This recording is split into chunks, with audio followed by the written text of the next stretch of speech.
안녕하세요. 부자아빠 윤동인입니다. 지난 한 주 잘 보내셨나요? 오늘은 경청, 마음을 얻는 지혜라는 책을 가지고 얘기를 해보도록 하겠습니다. 경청이라는 뜻은 다들 잘 알고 계시죠? 근데 보통 보면은 일반적으로 저도 그렇지만 다른 사람 이야기를 잘 들으려고 안 하는 사람들이 대부분인 것 같습니다. 그래서 보통 자기 말만 하고 남의 이야기는 잘 귀담아 듣지 않죠. 그러다 보니 뭐 불통의 시대, 소통이 잘 안 된다. 또 서로 뭐 얘기를 해도 딴소리를 하고 기억도 못 하고 그런 경우가 많죠. 사실 그런 것들 때문에 뭐 싸우기도 하고 가정 불화도 생기는 것 같습니다. 사실 뭐 저도 마찬가지인 것 같습니다. 저도 사실 아내의 이야기를 잘 귀담아 듣지 않았고 그냥 항상 흘려들었고 제 이야기만 했던 것 같습니다. 하지만 저도 이런 좀 생각을 좀 바꾸게 됐고 이런 책을 접하고 하면서 조금씩 조금씩 귀를 열려고 하고 있습니다. 그러면은 이 책이 대체 무슨 내용일까요? 보시면은 여기 남자와 어린 아이가 보이시죠? 여기 보시면 이 남자가 이토벤이라는 실제 이름은 이토벤이 아닙니다만은 베토벤 베토벤을 패러디한 거죠. 이과장이라는 이시성을 가진 사람인데 베토벤처럼 청각을 잃어가는 사람입니다. 그러니까 이제 바이올린 회사, 제 악기를 만드는 회사에 있던 과장이었는데 이제 자기 몸이 안 좋아져서 어, 이제 깨닫기 시작한다는 거죠. 그전에는 일밖에 모르고 항상 오면은 자기 말만 하고 아내의 말, 그 다음에 아이의 말을 듣지 않았죠. 그렇게 살다가 이제 뭐 청각도 잃어가고 있었고 귀가 안 좋아서 그 와중에 또 암까지 걸리게 된 겁니다. 암이 걸리고 보니 시한부 인생이 되면서 이 사람도 하나씩 뭔가 뭐 남겨주고 싶다. 그래서 아들을 위해서 바이올린을 만들고 싶다라는 생각에 이제 뭐 악기를 만드는 과정에서 일어나는 일들인데 그거에 대해서 설명을 하려고 합니다.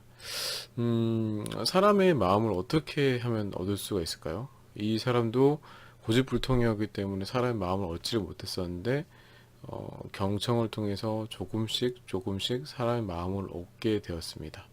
거기에 대해서 설명을 해드릴게요.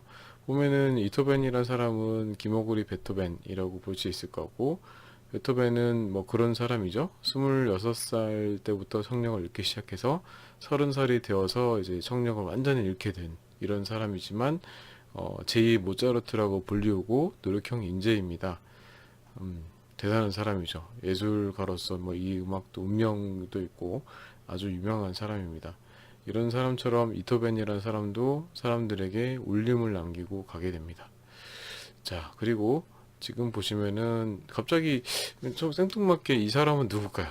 이 사람은 뭐 장자 아시죠? 장자. 뭐 공자왈 맹자왈 할 때 그 장자님이십니다. 이분이 했던 말 중에 하나가 음악 소리는 텅 빈 구멍에서 나온다라는 얘기를 했습니다. 저 보시면은 종 같은 거, 종을 절에 같은 종 같은 데 텅 비어 있죠, 안에가. 텅 비어 있고 그다음에 뭐 악기 보시면은 저기 뭐 기타라든지 뭐 바이올린이라든지 이런 것들 보면은 안에가 텅 비어 있어요. 왜 비어 있을까요? 꽉 차 있으면 소리가 날 수가 없어요. 왜냐면은 그 공간에서 비어 있어야지 공명이 이루어져서 좋은 소리가 난다고 합니다. 근데 갑자기 이런 얘기를 왜 하는 걸까요? 보면은 이 바이올린에도 공명통이라는 게 있다시피 악기가 비어 있어서 공명이 이루어져서 좋은 소리가 나오듯이 사람에게도 공명통이 있다고 합니다. 사운드 박스라고 하는데 바로 마음입니다. 마음을 비우면 사람에게서 참된 소리가 생겨난다고 합니다. 마음을 비울 때 비로소 상대방과 대화할 준비가 되어 있는 법이라고 합니다. 그러므로 편견과 고집을 잠시 접어두고 상대방의 이야기를 들어주십시오. 그래야 이야기를 할 수 있는 준비 조건이 된다고 하는 거죠. 그리고 갑자기 한자는 또 뭘까요?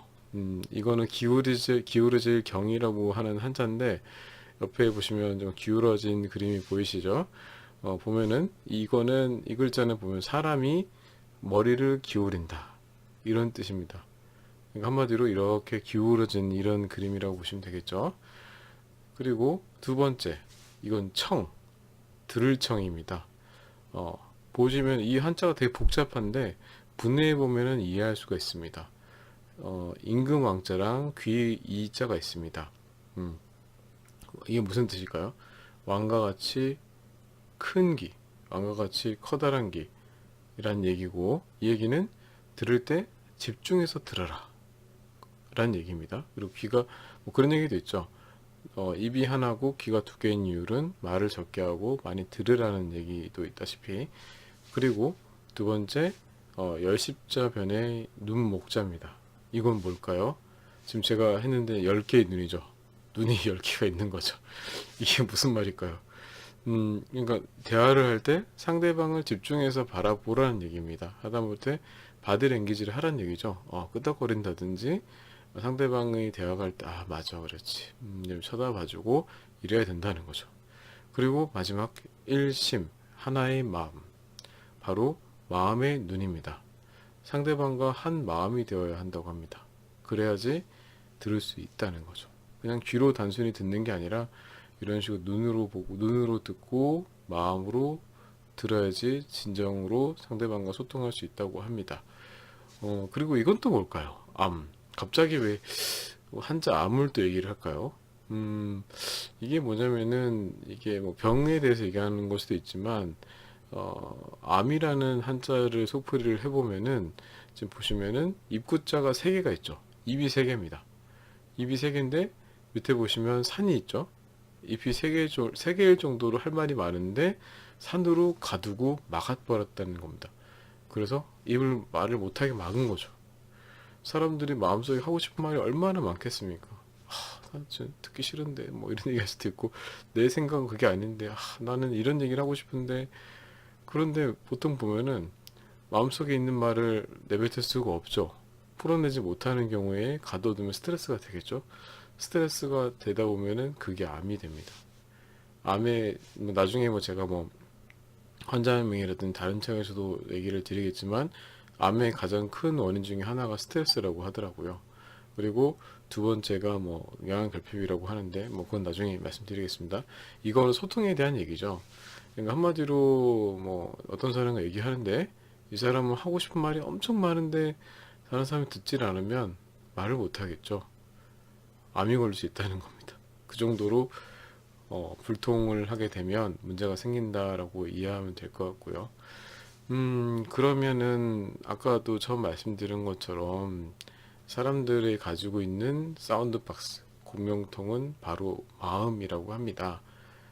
그러므로 무언가를 이루려면, 아니면 그 사람의 마음을 얻으려면 마음을 움직여야 되겠죠. 그렇다면 여러분들도 귀를 한번 크게 열어보시고 눈을 크게 뜨시고, 그리고 공감을 하시면서 마음을 다해서 상대방의 마음의 소리를 한번 들어보시는 게 어떨까요? 그렇게 되면 상대방의 마음의 소리도 들을 수 있고, 그 상대방과 신뢰를 얻을 수 있고 더 친해질 수 있을 거라고 생각이 됩니다. 저도 많이 부족하지만 노력하도록 하겠습니다. 여러분의 의견을 귀담아 듣도록 하겠습니다. 감사합니다.